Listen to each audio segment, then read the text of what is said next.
अस्सलाम वालेकुम। इस पॉडकास्ट से पहले मैं मुआविया आजम साहब को जानता था, लेकिन जैसे ही एक रील आई कि जनाब आ रहे हैं नादर अली साहब को इंटरव्यू देने, तो पूरी फेसबुक पर एक तहलका देखा। लोग पुरजोश देखे, लोगों को इंतजार करते देखा, तो इश्तियाक बढ़ा कि क्यों ना इब्ने जरनैल को सुना जाए।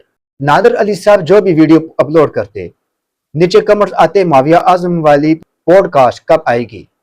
सवाल पूछने वालों का रश होता। मैंने अपनी जिंदगी में लोगों को किसी का इतना इंतजार करते नहीं देखा, और जब देखा तो यही सोचा यकीनन बंदे में दम है। बहरहाल पॉडकास्ट अपलोड हुआ और 1 घंटे में ही डिलीट हो गया।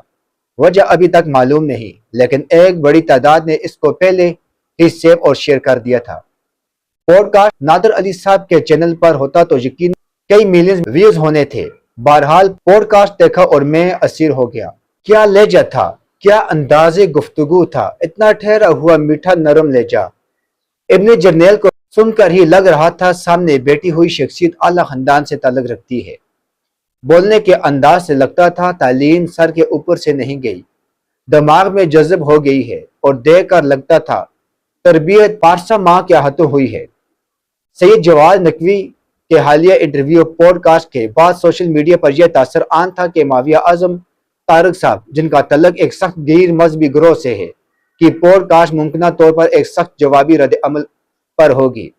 ताहम मज़कूरा वीडियो देखने के बाद यह बात सामने आई कि इसमें कोई इश्तियाल अंगेजी या जवाबी जारियत नहीं थी, बल्कि गुफ्तगू का अमूमी असलूब मुस्बत, मुनासिब और इखलाकी हदूद के दायरे में था। एक बेहतरीन बात जो वीडियो में की गई और जो हमें पसंद आई, शायद आपको भी पसंद आई हो, वो कुछ इस तरह थी।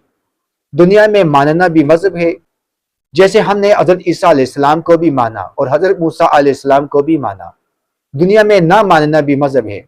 जैसे ईसाई रसूलुल्लाह सल्लल्लाहु अलैहि वसल्लम को नहीं मानते, और यहूदी हजरत ईसा अलैहिस्सलाम और मोहम्मद सल्लल्लाहु अलैहि वसल्लम को नहीं मानते, फिर भी ये सब दुनिया में रह रहे हैं। लेकिन दुनिया में ना मानने वाले को गाली देना कभी भी मजहब नहीं होता।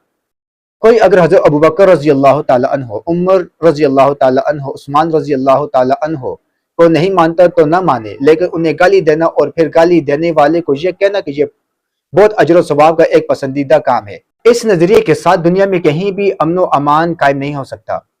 अल्लाह ताला से दुआगो हूँ और हमें अमन व सुकून से रहने और एक दूसरे के अकायद की बेहुरमती करने से महफूज रखे, एक दूसरे से मोहब्बत करने की तौफीक दे। अहले बैत हमारा ईमान है तो सहाबा हमारी जान है। अल्लाह ताला हमें अहले बैत व असहाब रसूल सल्लल्लाहु अलैहि वसल्लम से सच्ची मोहब्बत करना नसीब फरमाए। आमीन।